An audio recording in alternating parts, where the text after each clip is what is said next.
Welcome back to the Mel Cartel podcast. Here we are. It is right now, Shane and I, we're about to be joined by our special guest today, Coach Jay Mills. I'm so excited to be able to talk to him and hear from him. I know, Shane, you've not met him yet, but I think you're just going to love being able to have a conversation with him today. What's been going on in your world? Man, well, speaking of Coach, just busy doing just that, coaching. You know, we had a game Friday, and then my boys are all into, man, they stayed up till like really late with football Friday nights, local high school football, and then they just can't get enough of football. I mean, this was like Saturday football, Sunday football, Thursday night football. It's glorious. So it is, man. We're in that season, so I'm excited to hear Coach, and hopefully he doesn't make me run a lot, or he says something and I start having PTSD jumping. You know, I'll be like, yes sir, Coach. And so, what about you? Make you sprint hills or do the crab crawls across the field. Man, I don't know what he's got in store for us, but yeah, I'm looking forward to that. Do you do fantasy? Listen, the last 2 years I haven't done fantasy, but I need to get into fantasy football. But I took a break for a few years because I'm on a losing streak. I can't figure out why I've been losing so bad. I think we did one together. We did, and I was terrible at it. So, and I won my first 2 years. Actually, I was going for the three-peat. You know, you're a dynasty if you get three-peat. So I was going for the three-peat, and then I've been on a losing streak for about 9 years. So. I was in one for a few years, and last year didn't even know we were going to be playing. Then, like the day of the draft, it was like, "Hey, y'all, the draft's at this time." I was like, "Oh, so I guess I'm doing this." So that league didn't happen this year, but I started another one. JC Groves started it, and he was the first round pick because he did it based on how people signed up. Conveniently, he signed up first to start the league, so he got first round draft pick. He should. I don't even know JC, but he should, since I'm affiliated with you, he should hook a brother up sometime. I should have. If he's listening, JC, hook a brother up. Yeah, you know what I'm saying? He did it with the Hope Church pastors, but we were needing some extras there, and I should have. I'm on the time. bench, bro. Well, don't worry, because he had first round draft pick. He had a pretty stacked team, and I think got his butt handed to him pretty. What did he get? Aaron Rodgers? Oh, no, that was another guy. He had Aaron Rodgers, somebody else. It didn't go well. Mine didn't go well either, so no one turned out. Lamar Jackson was supposed to do well, and he did like 6 points. It was bad. He was trash. But speaking of stats, man, I sent this to you and Producer Carell. Producer Carell's with us again today. There's a podcast I want to send to the both of y'all so you can see exactly why Producer Carell needs a microphone. We're going to make that happen, but I shared this the other day. This is amazing. You're just interested, like, are we even registering? Because we get a lot of good feedback, and we've heard like how well people have been receiving the podcast, how it's already making an impact in people's lives. And so I just pulled up a couple of sites that track the statistics for different groups. And if you don't even show up, like for instance on podbay.fm, if you don't register on the charts, it doesn't even give you the option for charts. Like you can't even check them. And so I also signed up for podcharts.co, and podcharts.co showed that since we started the podcast, we have in the category of philosophy, which is where our podcast is listed, we have broken into the top 100 podcasts. This is nationwide. Go 4 times. I've got it written out here. We ranked number 79 on July 30th, number 79 out of all of the philosophy podcasts. On 7/31, people started sharing it. People started tuning in more. Number 59. And then on August 1st, this is our highest, I guess, stat, or, our best, you would say. Number 47 out of all of the philosophy podcasts in the United States. And then on 8/26, we were 102, 8/13, we were 88. But there's another site that I was also looking at today and screenshotted it. It's Show Notes or something like that. They have us in the top 10% of podcasts globally. And it says this, why some podcasts don't have listen scores. And it says this, we only display the listen score for the top 10% of podcasts. Oh, snap. Blows me away, dude. Man, we in top 10%. Let's go. Crazy. But Man. we have our cartel to thank for that, That's because right. people are listening. 100%. If nobody listens, then it's just you and I talking to each other. We're just hanging out. And people are sharing it and rating it and reviewing it. And so, especially after today, because I slightly know Coach Mills. If you enjoy what you hear today in the interview, please share it. Leave us a review, not just the 5-star review. You can do the stars, but also like a written review, because people check those and they do matter on those charts. Uh-huh. And so those listening, if you enjoyed today's show, if you would do that favor for us, that would be huge. Yeah, and just like anything in life, if you find something interesting or beneficial, share it. Knowledge is power, and so share it and be an encouragement. We're very, very grateful for you, listeners and subscribers that make all this possible, and we get really excited because we feel like we're making a difference. I hear tons of stories. I get stopped and hear the stories, and it just makes you, I guess, have a little more hitch in your giddy up, Nick. Just you're like, hey, I just want to like produce more content. Makes you just want to, and we work full-time jobs, and so we're really busy with a lot of different things, but it makes us like, hey, we're really making a difference, and that's what we're just trying to do, and then have fun doing it, Absolutely.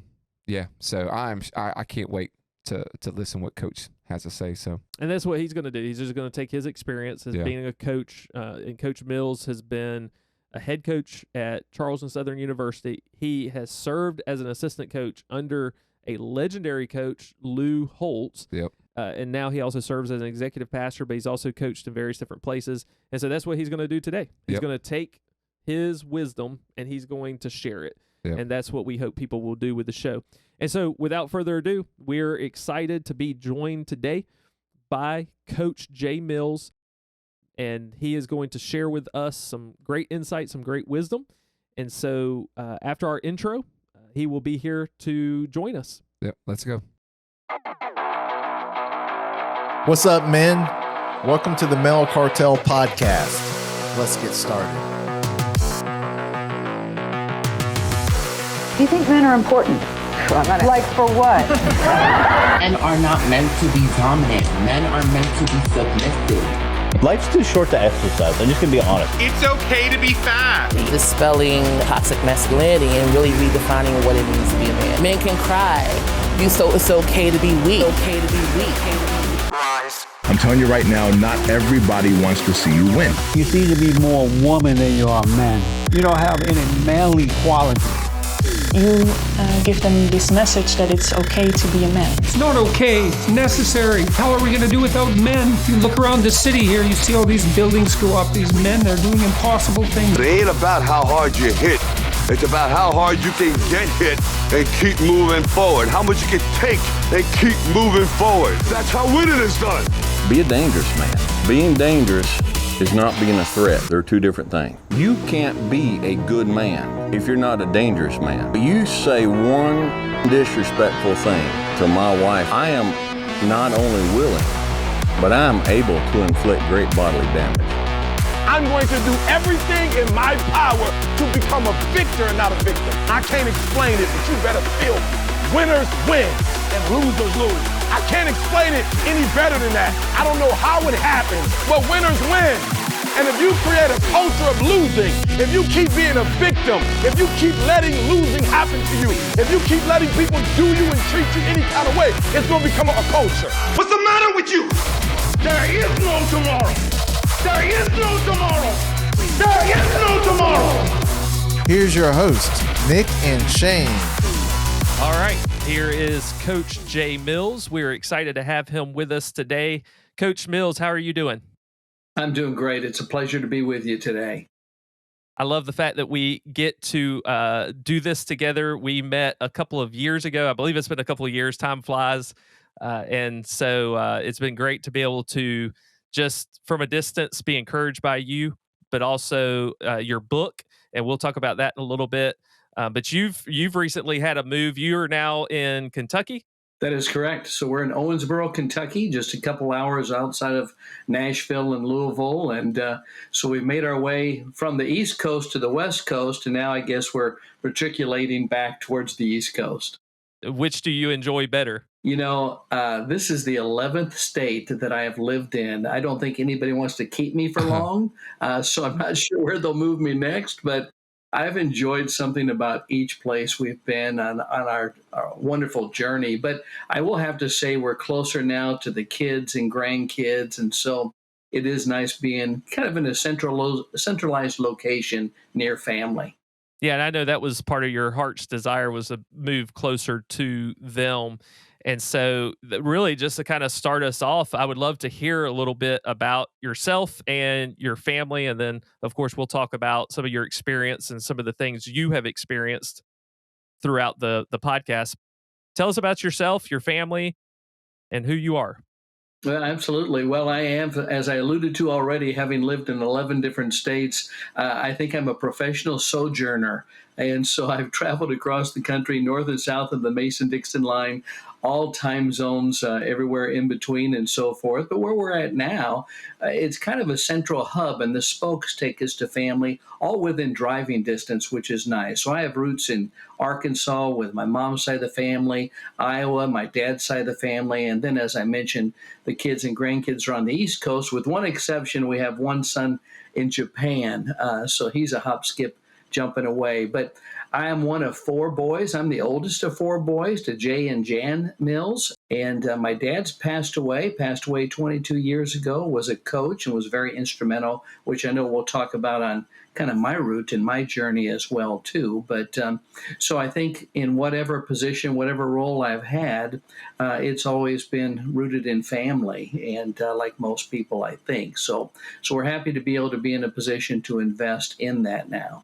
In Kentucky, you're serving as a pastor now, correct? I am an executive pastor. This is the third role where I've been in an executive pastor or director type position since I left coaching, and have really enjoyed it. My wife said, maybe when you ask for a sign from the Lord gives you a big sign, because my middle name is Owen and we live in Owensboro, Kentucky. So maybe that was the hint that I was looking for. I told our realtor when we were signing paperwork that my middle name was Owen. She said, "That's amazing." I said, "Well, that's nothing. My wife's middle name is Burrow." She said, "You're kidding." I said, "Yes, I'm kidding. Her middle name's not Burrow. What parents would name their daughter Burrow?" Of course, that role is still coaching. I mean, you're usually executive pastor is kind of overseeing the leaders and a lot of the team members, correct? That's correct. There's two arms to it. It's ministry and operations. And I tell people who really are not familiar with an executive pastor and what they do, I say my job is to add meat to the skeletal vision of the lead pastor and the elder team, so that we're able to bring to fruition that vision in an organized, cohesive way that hopefully produces fruit and multiplies disciples for the kingdom. Are y'all going through a building campaign or something, kind of an expansion at this time? So you're working through that as well? We are. We are building a new worship center. We're doing some infrastructure around the campus as well, too. Then we're going to be repurposing existing space to more than double our children's area. So God has really blessed the leadership of Jameis Edwards, our lead pastor, who's been here since the church's inception, from 25 people to now where we're having this substantial increase. It's been a large task, but it's been one where it's been really neat to see God affirming that we're on the right track to doing what he's called Pleasant Valley Community Church to do. You mentioned that, your dad was a coach, and in your book, you mentioned he was your first coach. And I love this quote. The Greek philosopher Aristotle, he said, "He who cannot be a good follower cannot be a good leader." And so we're going to, of course, talk about your coaching experience and your kind of history in that. But before that, I would love to hear about who you said not only was your first coach. My dad was a pastor, so I always say he was my first and longest pastor. But, not only your first coach, but also who you said was your greatest coach. In fact, you said in the book, you said your parents gave their four sons roots and wings. And then you go on to say that your dad's the greatest coach you've ever known, which is a high compliment considering, not only the coaches that you have worked under and worked for, but also not every man can say that about their dad. And so can you share a little bit about what made your dad the greatest coach that you've ever known? Sure, absolutely, be happy to, and very fortunate for the 40 years that I had really under his tutelage and care, because it began as a small child, of course, and continued on into adulthood and such. But I think one of the things that really stood out to me is I've been able, since my dad was also a teacher, math teacher, and a coach. He coached about every sport there possibly was. I learned so many things from him. In fact, one year he was a junior high football coach, junior high girls and boys basketball coach, junior high girls track and boys track, and summer baseball. He had Babe Ruth and girls softball, and he drove a school bus to swimming lessons for the kids in the community as well. And all that happened for about $6,000 is what he got paid back in the late 60s. And so One of the things I learned from my dad from the beginning is no job's too big, no job's too small. But I think the thing that really stood out is I got a chance to be around some wonderful coaches, collegiately, some professional coaches, and those at the high school level. There's very few coaches. There's a lot of ways to motivate young men or young women that you're leading if you're a coach, but there's very few coaches that are able to do it in such a way that those that they lead want to please them, that they just love playing for them. I mean, there's motivational tactics of, fear, intimidation, and there's the carrots that get put out there, extrinsic motivation I talk about, whether it's championships and all those things. But my dad, a couple others I've been around, like Mal Moore, a former longtime Alabama assistant coach and athletic director. He's now passed away. In fact, Mal hired Nick Saban at Alabama.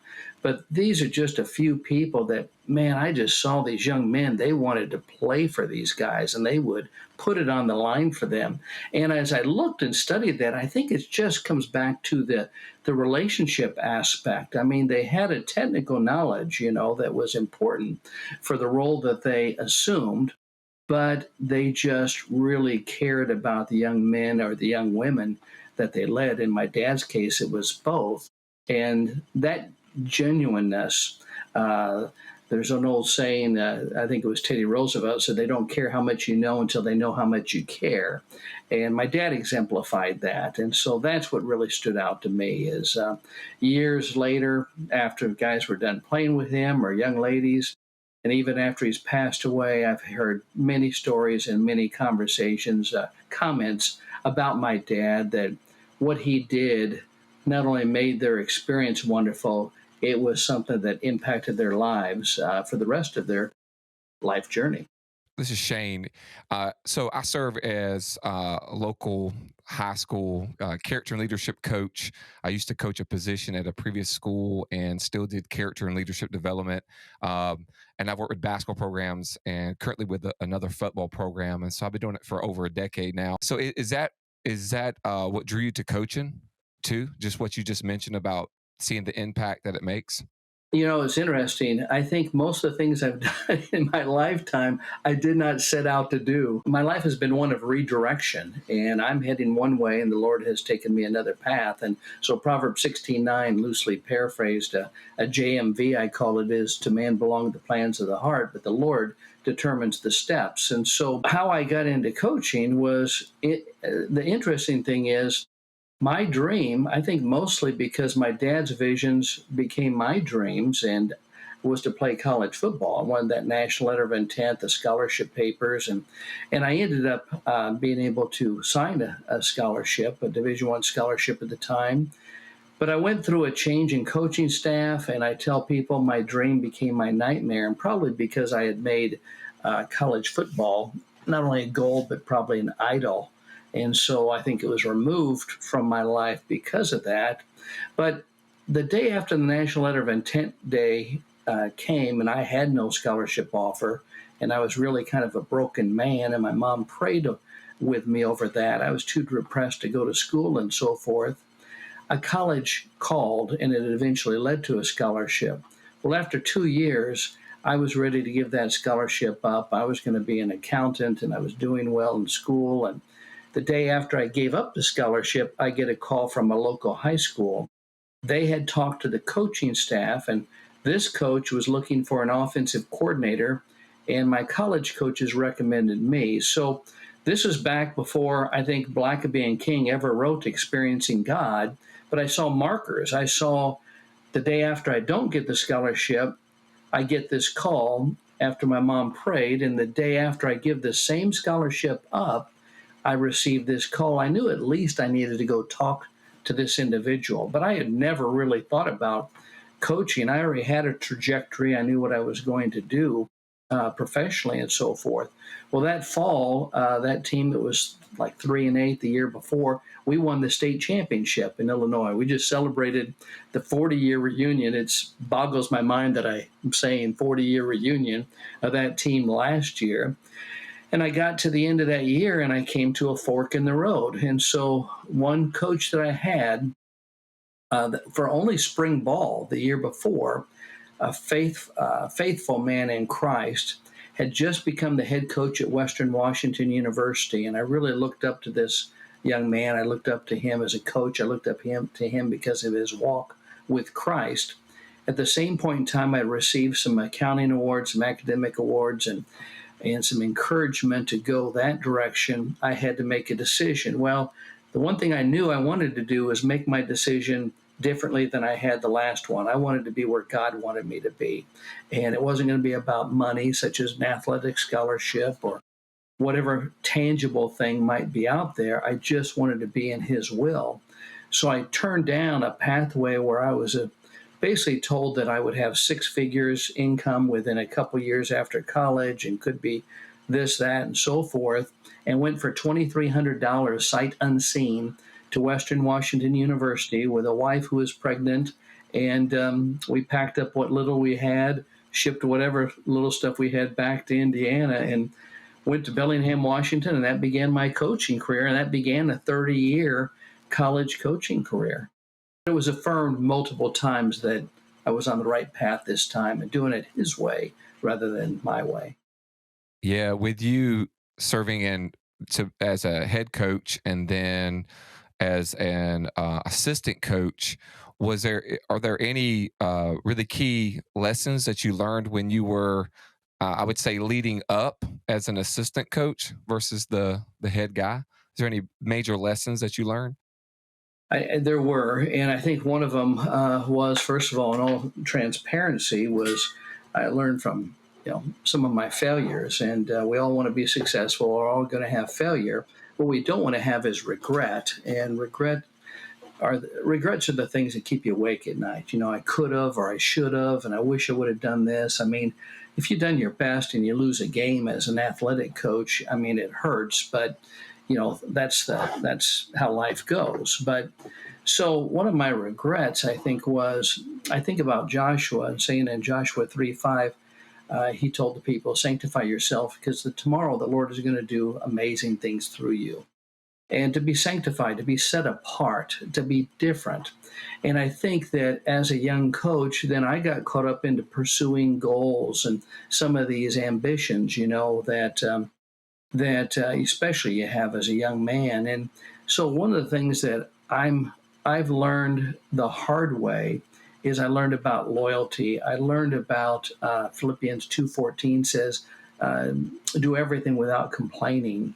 And I found myself in an environment coaching that was with non-believers, and I was acting the same way, which I mean by saying that is that I was talking behind the head coach's back in a negative way. I didn't like what he was doing there. Every assistant coach wants to be a head coach, and every assistant coach thinks he can do it better than the head coach.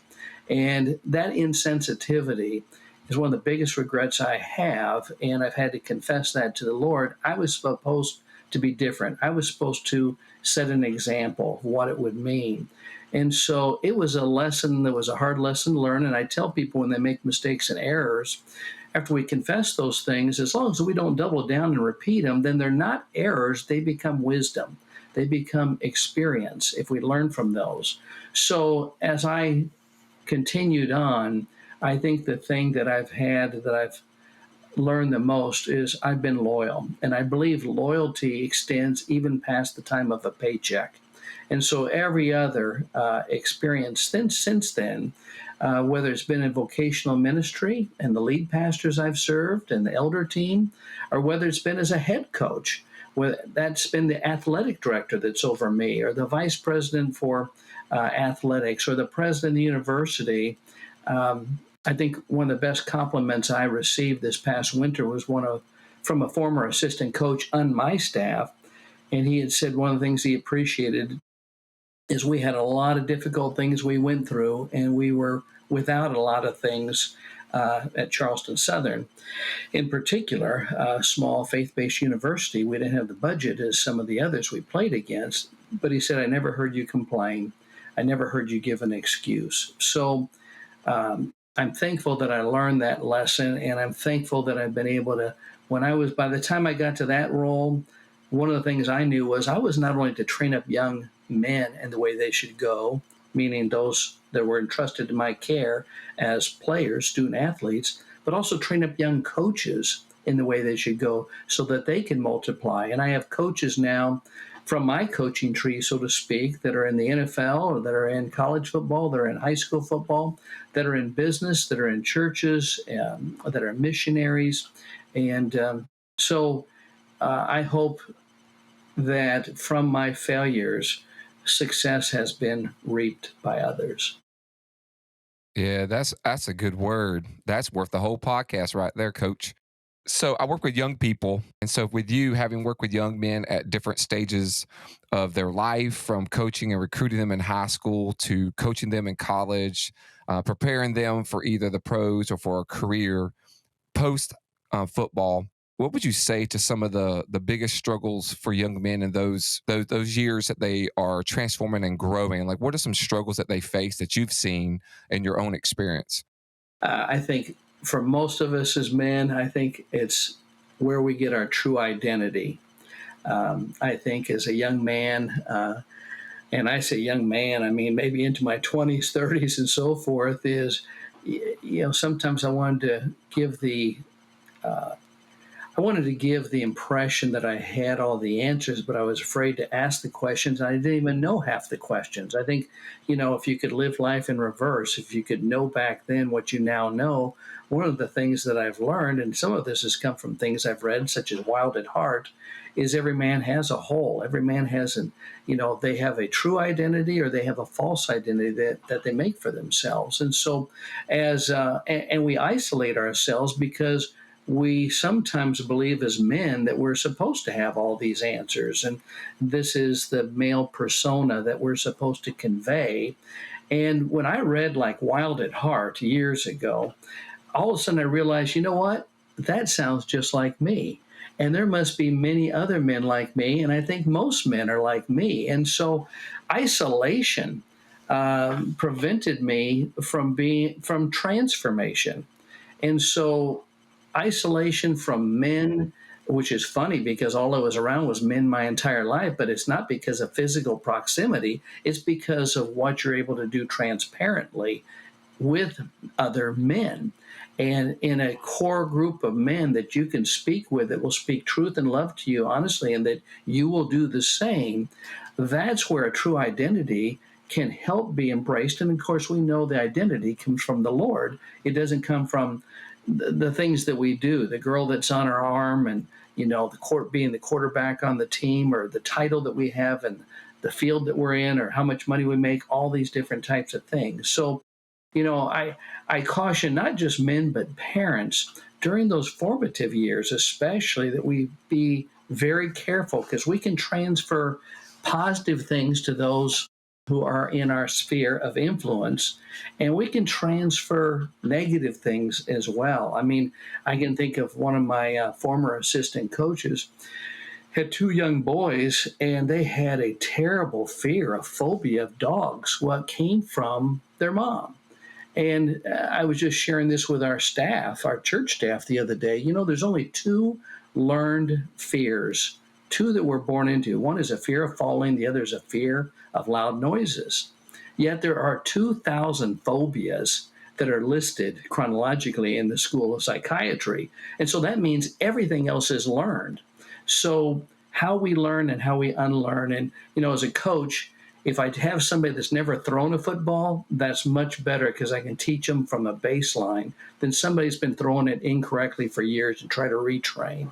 So I think as we search identity, the young man we can be in contact with, and the more open we can be, and the more that we can lead and let them know that they don't have to have all the answers, that they can feel a security in talking with us, the better opportunity that we have of leading them. And the last thing I'll say is, I think we as men, when it's warranted, we need to cross-pollinate.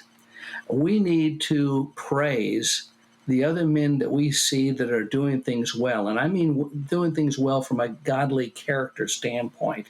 And so just the other night, I had an opportunity to praise one of our men publicly from the stage with his children there, with his wife there. And so I really felt the Lord was telling me to do that. I think our lead pastor did the same thing as well, too. We were both, without talking to each other, we did the same thing.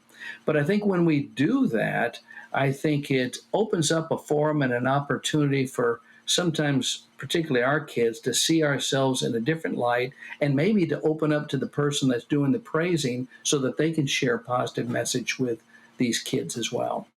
You're already, just everything you're sharing is great, and I love it. Just you're really speaking of a positive culture. It doesn't matter if you're in football, if you're in church, or if you're, talking about the early days, maybe some of the failures of, kind of thinking negatively or kind of critically about, oh, I could do this better, or even kind of maybe having those conversations with other people, to now sharing how building other people up by speaking positively, it's a totally different culture. And I love that. And really it's challenging even to me as a pastor to how can I as a pastor create that environment even in my church where it's two ends of the spectrum.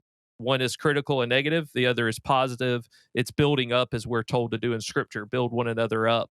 And so I love that. I know coaching also requires a bit of risk. You've also authored a book, and we'll talk about that towards the end, but I know that takes risk because you're putting yourself out there. Shane and I decided, hey, let's start a podcast, and that takes risk. But I know with coaching, even whether it's assistant or a head coach, I mean, you go to a university, you go to another team, and you go, hey, I've got this scheme or I've got this plan, and I mean, I can build a winning team. I can recruit. I can do all these things. So you put yourself out there, really putting a resume of this is what I can do. But then coaching is about winning as well. I mean, that's what the sport's about. It's not about, like upwards, everybody ends and there's no score. Like there's a score at the end, and that's what they expect. And so someone's got to do it. Someone's got to get out and coach and put themselves on the front line. And so can you speak to that a little bit? Not only the risk taking that it requires to be a coach, but also, there's other men listening to this podcast who may be faced with the risk of some unknowns in front of them. Maybe it's a new career. Maybe it's being a dad. All of the different things that we face as men in life require risk. Can you speak to some of that and what you've learned when it comes to taking risks? Right. I mean, I don't know. Somebody once said the only way to ensure that your ship doesn't wreck is to never leave port, And so, and I always think this way, the Lord doesn't ship you anywhere where he won't equip you. So I always go back to 1 Thessalonians 5:24. The one who calls you is faithful, and he will do it. So the perspective we have to remember in a lot of ways is that first of all, it's about following the call that God puts on our heart. And we can run from it. That didn't work too well from Jonah.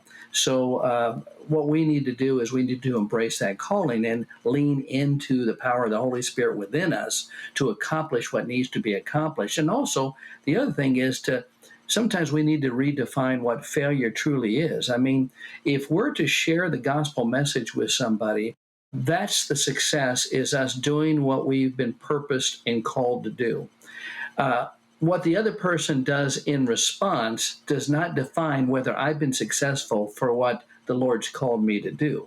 So that's between them and the Heavenly Father, and it's up to the Holy Spirit and so forth. So sometimes it's redefining what failure is. But it's also the perspective. I mean, if you have, I heard somebody once say, what would you try if you did not fear failure? And I've never forgotten that. And quite often I think, and I hear the stories and the biographies, and we stand on the shoulders of those who come before us. Those are individuals in Scripture, and those are individuals in the Christian faith.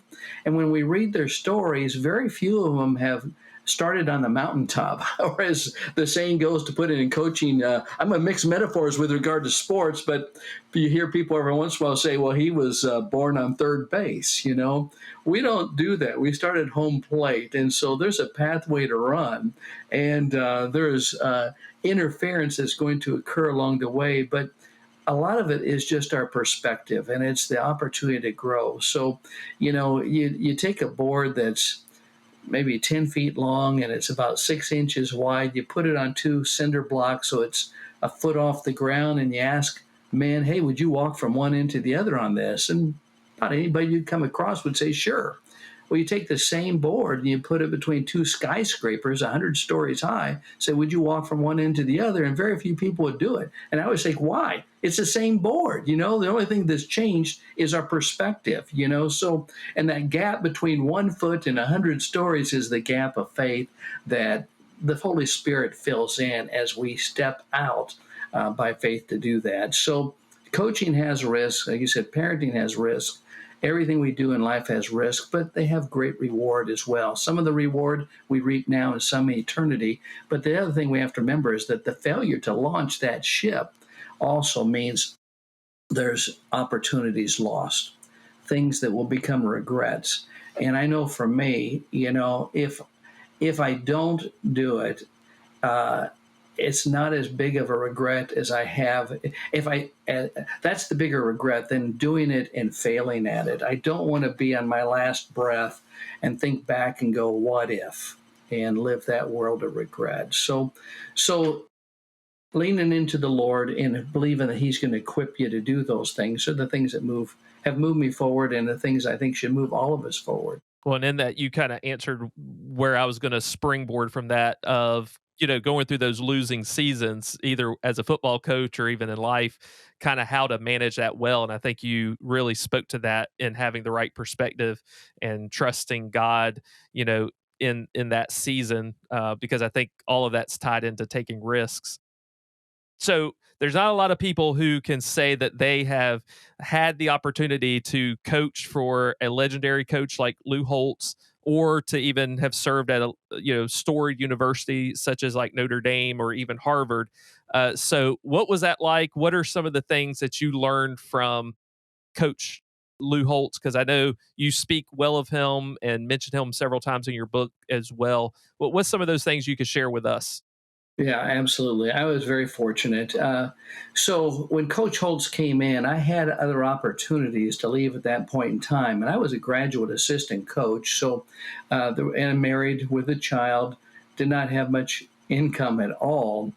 But I turned down those other opportunities to stay with him for 1 year and to learn everything I could from him. I mean, the GA position ended that spring. I got my master's degree, and then I stayed on as the volunteer coach on his staff, which means I worked a large number of hours over the summer to attain the money that we would need to make it through that season. And when we made it through that season, I think we were down to $200 when I got my next position at my full-time position at Boise State, but it was all worth it.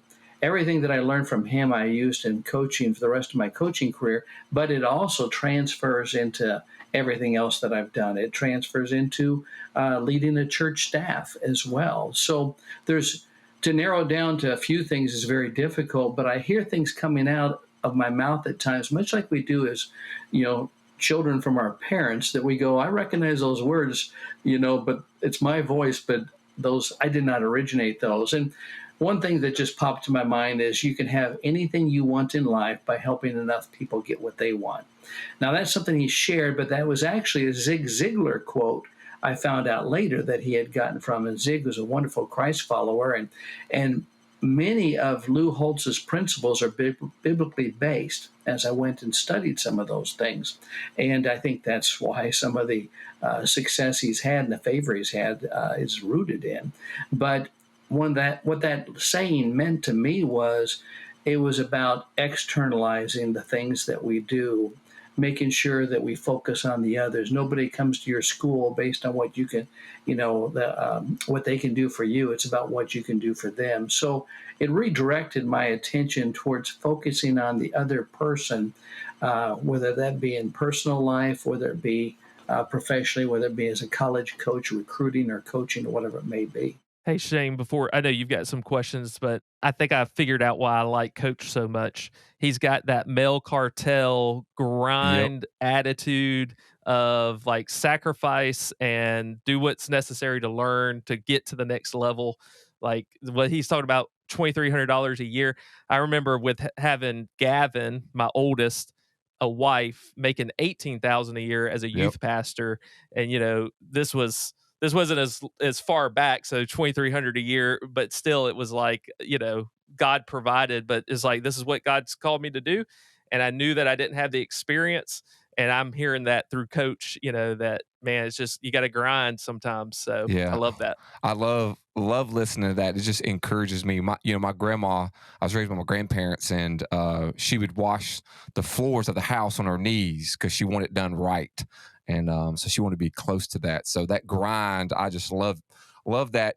And Coach, you've talked so much. I'm actually gonna have to go back and take notes of everything that you said, because it's just been amen underneath my breath. But I was curious about what would be your greatest failure and what would be your greatest victory, whether it's like parenting or just being a dad or now a granddad or an XP at a church or a coach. What would you consider your greatest failure and the wisdom from that and your greatest victory? Yeah. So well, as you get older and my gray hair shows that I'm older, I certainly have had more failures. And the fact that I'm no longer coaching, maybe that means I probably have had more losses than I've had victories as well, too, or I'd continue to be coaching. But no, in all seriousness, my greatest failure was going through separation and divorce.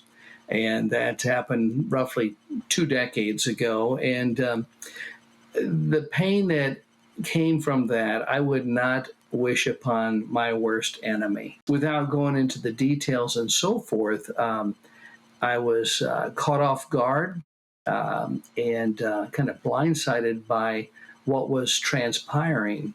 But for about a 4-month period of time, I hardly slept. I am not embellishing to say I probably slept for an hour to hour and a half a night. And it was extremely difficult, to say the least.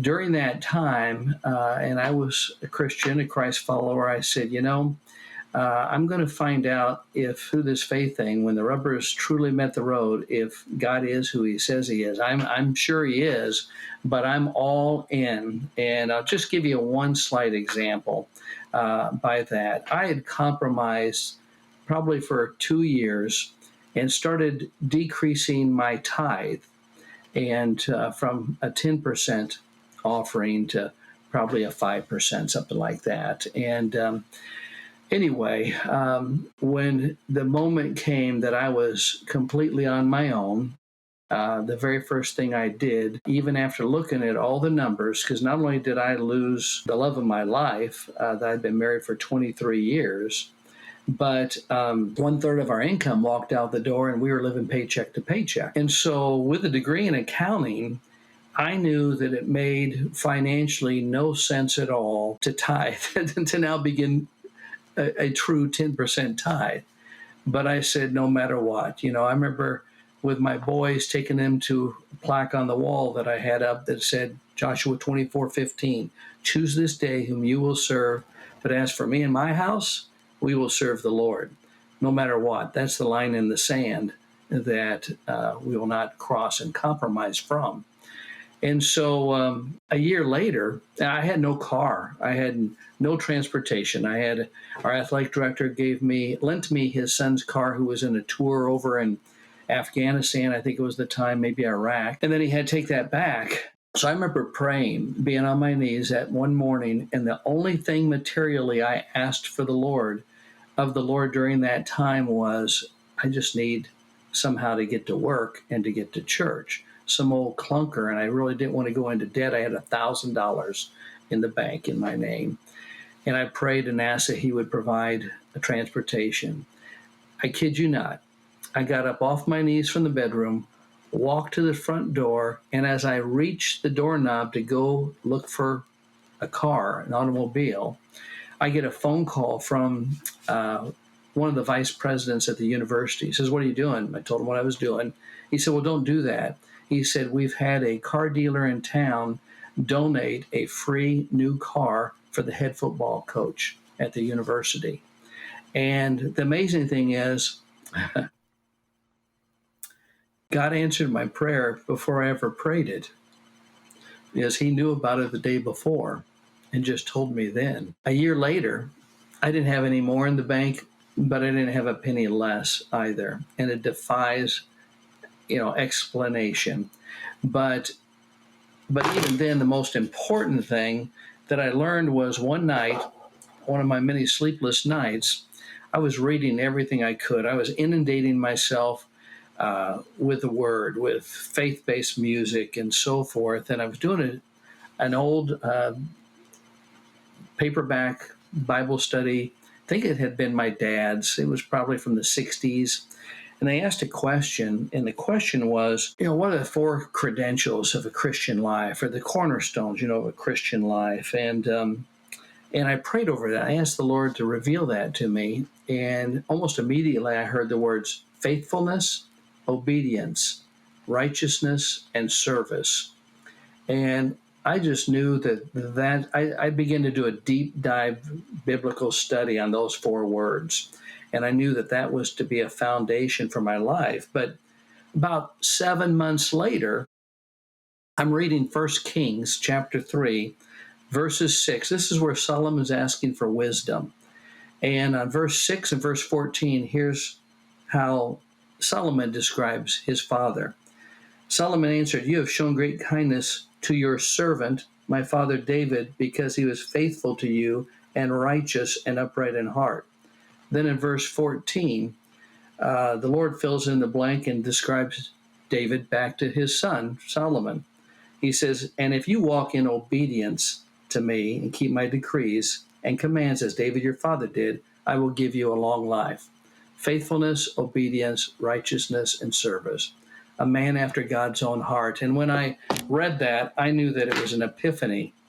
And I knew that it was not only to be the foundation for my life, but it would be foundational for my ministry for the rest of my days, that I would be sharing this from a pulpit or from a gym floor or in writing, whatever context it may be, and in a podcast for the Male Cartel on this date. That's awesome. What I learned from my biggest failure. What would you consider your greatest success? Let's see. I think, that would have to be Mary and Kim would be the answer. And I mean that in all honesty, because as I was going through my season of brokenness, she was going through a season of brokenness as well. And, there's no conversion without conviction. I know that I was not looking for another relationship. I was just trying to chase after the Lord with all my heart. And I just happened to look to the side of me, and there was this young woman that was doing the same thing, just chasing after the Lord. And so how the Lord brought us together, the Lord had told me that if there was another relationship, I was not to even hold the hand of another woman. And I thought, well, that wipes out any dating, because as soon as I mention that to some young woman, she's going to think I'm a prude and out of there. Well, long story short, I met Kim in a Sunday school class, just became friends over a period of time. And then one day, we never sat next to each other. And one day I went to get my big gulp before the class started, like I typically did, came back, and she was sitting in the chair next to me. And she leaned over and said, I had to move over because we were filling up and a couple wanted to sit together. I said, then, that's fine. And again, we were just a respectful, really friends. And during that class that Sunday morning, my heart went boom to her. I tried to make it go away, and it became obvious that I had fallen in love with Kim and never had held her hand. Fortunately for me, she felt the same way. And months and months later, in that same class, I took over leading that class, teaching it. She kind of assisted in the class. She was kind of the hostess when we did events as a group and so forth. And I opened up my big gulp cup as I introduced what we were going to study the next week. And instead of soda being in there, I had a ring in there. So I proposed to that class. I met her in the class, fell in love with her in the class, proposed to her in the class, and then just spoke last week at the church where we got married from that class. That's awesome. So young guys that are listening, single guys, you heard what Coach said, Jesus first and then church. Go to church to find your mate. And then get you a big gulp. That's what I heard. Get you a big gulp. And get you a big gulp before class. So, so you've transitioned, you've transitioned from coaching now to executive pastor. What was that transition like? And then also for the men out there that maybe you could speak to that are going through some sort of transition. We go through transitions in life, whether it be careers, whether it be, we get older and we're not as strong as we thought we once were, whatever that is. And so, we hear about the midlife crisis and all those type of things. What are maybe some of the things that you've learned in that transition? I'd love to hear what that was like, because that's a huge career change. But also, what are some of the lessons that maybe are transferable to other men facing a transition of their own? Yeah, great question. Well, the first thing I'd say is we all want to go from A to Z. I mean, we want to know the end of the story and what's going to occur and what's going to happen and all the results and all those things, because we don't operate by faith. We want to know everything so that in our way of controlling, as men and women do this as well too, but it makes us feel more secure. I mean, typically people look for two things in life. They look for a sense of security or a sense of significance, and we need to look to the Lord for those things. But my experience is the Lord doesn't take you A to Z. He takes you A and then reveals B to you. And then when you're faithful and go to B, then you see C, like headlights on a car in a dark night. It illuminates only so far in front of you, and it requires you to extend yourself to that farthest point, and then you see the next point up ahead. And so that's how he worked with me. When I felt led and that I knew it was time to step down and leave my coaching career, I did not know where I was going. I've set out twice, and both with Kim. It takes a wonderful, godly woman too. But twice I've set out without a job and without prospects. But I just knew, like Abraham, I was to go to a destination that the Lord would reveal in time. And the first time was when I left coaching, and I resigned. I had a press conference on January 4th, 2013, so a little over a decade ago. But I didn't know until a couple months later. I was invited to it was an FCA event at Carlston Southern University, and it was a coaches and spouses event. And when I left, having no prospects before or any idea, I told Kim, I now know I'm going to end up in one of three places. I'm either going to be continue to work at a faith-based university in some capacity. I'm going to be working for the Fellowship of Christian Athletes, or I'll become an executive pastor. Again, no prospects at the time. A month later, I was interviewing at Liberty University to be their director of recruitment for the campus. I was interviewed twice in New Mexico to become the state director for FCA in New Mexico. And then an executive director position at a church came up. So it was A to B, B to C. And then I thought for sure we were going to FCA. I was already out in Albuquerque. Kim and I were looking at homes, and redirection once again. The Lord led me to become an executive pastor. So that's the counsel I would give men is, don't look for the end result. Just be faithful to do the next thing God tells you to do. And don't get ahead of God. That's a bad place to be. So just because there's many examples in Scripture of God revealing what he's going to do in someone's life, but it did not happen instantaneously. There were things that either needed to happen at that place in preparation for you, or in you in preparation for them. I mean, I think of Abraham and Joseph. I mean, there's many stories, David, of here's what's revealed, but not yet. So it takes drawing close to the Lord, patience, and then just operating one day at a time on that next step.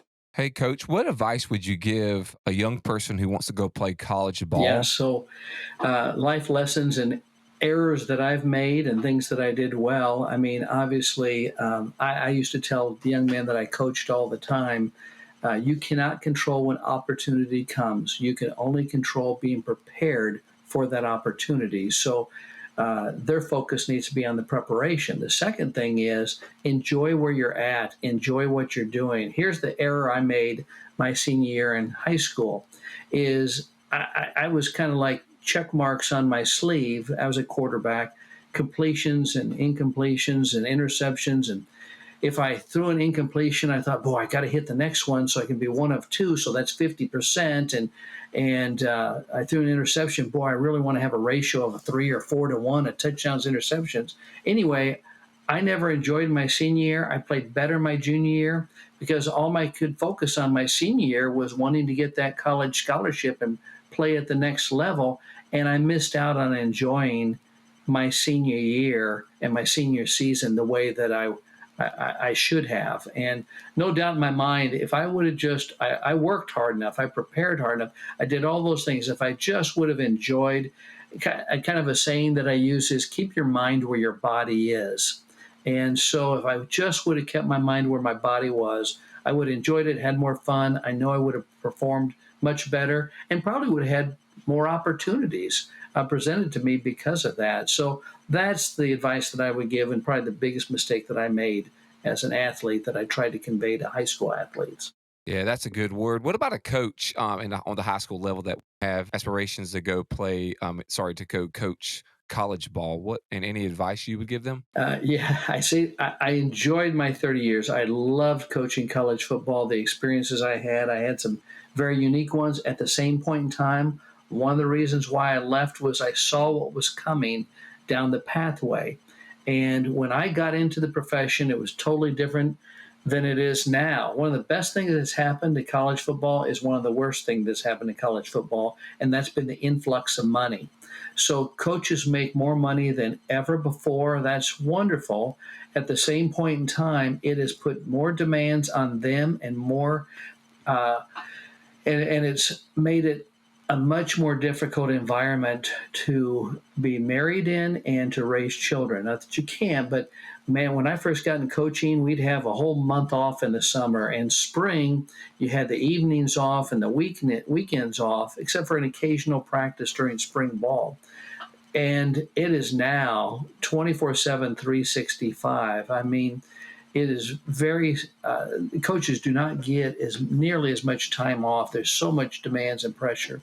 So I've often joked, but I've really, in seriousness, joked that you'd much rather be in pro football than college football, but I think you'd rather be in high school football than college football too. I mean, I love watching college football, but it's just very difficult. Now, with that being said, if somebody feels like, we need faithful men in all roles, in all positions, if they decide they want to go college football, the hardest thing is getting your foot in the door, and it's going to require sacrifice, that grinding, like you said.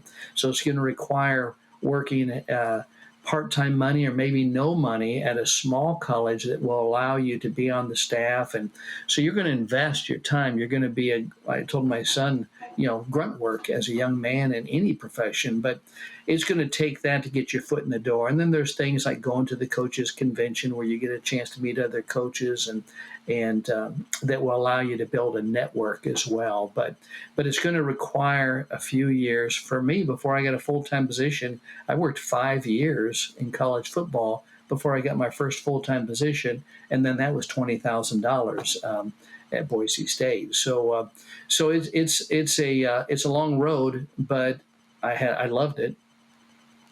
Hey, Coach, before I ask this question, I just want to say you have been just a great encouragement to me And I'm always thinking about my life and obviously raising my kids, my babies. I have 3 kids and just impacting young people as well. One thing I always think about is that my life has to look congruent to the Bible. If you dropped what I'm doing, my action steps, like everything, it has to look like it fits, like it works. And I could say, just listening to your story, listening to your faith, it definitely reminds me of Hebrews chapter 11. And so I say that just to encourage you and to affirm you. And I'm just very grateful. I wish you were in my life when I was a young man. I grew up in a broken home, didn't have a whole lot of coaches believe in me at all. And so I wish that I had you. And which leads me to my final question with you is, if you were to sum up what it means to be a man, like in a nutshell, what would you say that would be? Well, thank you for your kind comments. First of all, Shane, I will say this from Hebrews 11, I think of verse 4 quite frequently, and maybe it's because I'm now at the age of my father when he passed away. None of us know whether we have tomorrow, let alone the rest of this day, but Hebrews 11:4 states that Abel speaks even now. And I think about that, and to me, that means there's a legacy. There's something that we pay it forward, so to speak. So our actions, whether they're negative or whether they're positive, are going to continue to ripple in this world after we've taken our last breath. And so that's one of the things that motivates me as a man is I'd like to leave it better than I found it. And I think, fundamentally for men, I want to say one of the things kind of indirectly to what you're talking about is one of the best things that a man can do when his children are young is to point to other men and for their daughters to other women that exemplify those traits that you were talking about. I knew from being a young man that my dad was my hero. And I looked up to him. But then I became a teenager, and things change as a teenager sometimes, and there's some rebellion that comes in and so forth, and we come back around. But the thing that I learned from that was, while my kids were formative, while they were young, while they were still looking up to dad and highly regarded dad, I pointed to women that had the character traits of God and would point that out to my daughter. And I would point to my sons to other men, knowing that there's probably going to be a time where they're going to be looking elsewhere from me. Who cares how they get the message, our sons and daughters, as long as they get the message? So my hope in that, and that still can be done even if you're at the life stage where your children are grown and gone like mine, I can still point to the character traits, the godly men and women to my sons and daughters in hopes that will continue to indirectly influence them and keep them on that discipleship pathway. But I go back to a paraphrase of a quote that I use as far as a definition of a man is, I believe what I said in the first book is coaches transform and coaches transport. We are to focus on transforming into the image of our Savior, Jesus Christ, and to take other people as best we can along that same discipleship journey. And so that to me is a succinct way of putting what our responsibilities are until we hand that baton off to the next person that comes behind us. Well, Coach, I don't know if I have the permission from you to throw an audible. Some quarterbacks don't get that opportunity. I did want to, because before the show and just the other day, Shane was just sharing, and we've been getting text messages and various different messages about how this podcast has been positively impacting men in ways we didn't even know. We want to add humor from time to time and just make it lighthearted, but also let people hear from guys like you that have different experience that can speak into their life. And so if this were the locker room championship game, maybe before the game or even halftime, and you had that group of men that you were able to speak into, because we know culture is beating men down. They want to make us to be the goofy guy that doesn't know what's going on. And really, manhood and being a man is not really celebrated today. If there's something that you could say to men and you had a captive audience just to encourage them or to build them up, what would you say to them? What would that locker room speech be? Well, off the top of my head, I'd say it would focus on our opportunities. I said, man, we have a great opportunity here, and we don't want it to pass by. We have an opportunity to make a difference. We have an opportunity to pass along to the next generation behind us. We have an opportunity to feel good about ourselves by feeling good about others. And when we feel good about others, we feel like amazing things can happen. And to feel good about others, we have to understand that we have to exemplify the traits that we need to have others replicate as well. And those are the traits of Jesus Christ. We want to be people that you can trust.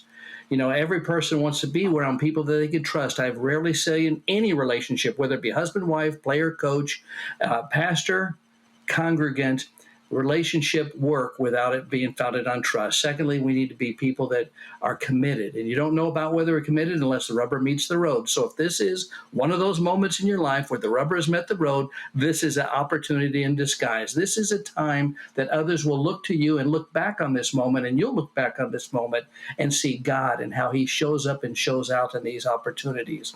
And finally, we want to be people that convey love and respect, and not just from a husband-wife relationship, but in everything we do. We're part of a team. We're part of disciples in this generation, and we stand on the shoulders of those that came before us. So what we want to do, man, above everything else, is we want to understand that we've been given a great responsibility, and this responsibility is to show that we can be trusted, that we're committed, and that we love and respect those around us. And when we do that, we exemplify Christ, and we bring others in the same direction, because it's all about us transforming into his image and transporting others across that finish line, or in my case, the goal line. And together as a team, together everyone accomplishes more. The acronym, we get it done together, we come close together, we rejoice together, we celebrate together, and we honor our Lord together. Awesome. That locker room, it kicked in, that inspirational. I love that. Thank you for sharing that. Before we let you go and before we close out this podcast, please tell us about your book. Was I correct? And did I see that you're working on a second book, or was that someone else? The second book is actually done. It hasn't been published yet, and I'm working on a third book right now. And so the first book that's out there, as you mentioned, and I appreciate your referencing it, is Game On, a coach's game plan for discipleship. And again, it's transferring coaching mindset, skill set, terminology into the discipleship pathway, and really conveying to everyone, male or female, athletic minded or not, that everyone is in fact a coach. We help people get from where they are to where they'd like to be. So it helps people embrace the ability to coach, regardless of whether it's on an athletic field, from a pulpit to a pew, whether it's in ministry, whether it's in a professional endeavor, or whether it's in the home. We are all coaches. The second book, which I completed in June, I'm waiting to find out when it will be released, is called Upwardly Mobile, Training for Spiritual Transformation. And I'm really excited about this as well. And then the third one I'm working on now is called The Fork in the Road. It's discerning God's will at the crossroads in life. So I'm working on that one and hope to have that done in the near future as well, and got a couple other endeavors. I wrote a screenplay not too long ago, and I'm hoping to have a major announcement on that in the near future. It's called All Things Possible, and it's based on a true story. And so stay tuned on that one. And then, of course, as you mentioned, the free resources that I provide my subscribers are the Coaching Points newsletter and the Chalk Talks video series. And these are biblically based coaching principles for personal and professional growth. And they can come to my website to find out details on all of these things. My website is coachjmills.com. To subscribe to those resources, we just released another Chalk Talk video last week. To subscribe to those, all they need to do is text a five numeral short code. Text the letter CJM, that stands for Coach J Mills. If they text CJM to the number 33777, they'll immediately get prompted to provide their email address, their name, and they'll begin to receive a sample newsletter, Coaching Points newsletter, Chalk Talk video, and they'll be on our regular subscription list. And I'll tell our audience, the Cartel out there, I subscribe. I get the newsletter as well as the Chalk Talk videos. They're great. They'll be informative. Once again, they're free resources, so they are things that will help you continue to grow. And you'll get a lot of the helpful content that we've gotten today on the podcast. I'm going to pass my mic to Shane real quick so he can say goodbye, and then I will say our parting words, and then we'll let you go. Here's Shane. Coach, I have enjoyed today. You have blessed my life, and just like I know that be a huge blessing to others, and grateful for the speech too. I'm ready to go. I'm ready to get out there, Coach, tackle somebody, play hard, fast, and strong, and so if you ever need anything, please don't hesitate to reach out to Nick and myself. We're just so grateful for you, man. Thank you, Shane. Thank you, man. I appreciate it very much, too. Appreciate what you're doing with this podcast, and I know it's been meaningful to many people already, and I trust and pray, and I know that God's going to multiply it to help us all in this life journey as men. Well, thank you, Coach. Thank you for being with us. My pleasure. Hey, what an incredible time with Coach Mills today. We're so grateful that you tuned in to listen and to watch. And if you believe this was very beneficial for you, the content that you heard today, which I'm sure that it was, because for me, it's like drinking from a fire hydrant. Share, get it out, subscribe, share this content, because we want to be better and we want to do better in life. And as we always say, get 1% better. We'll see you guys next time. Thank you for joining the Male Cartel podcast. Be sure to subscribe and share to help other men join the cartel. You can also keep up with us on social media and at malecartel.com.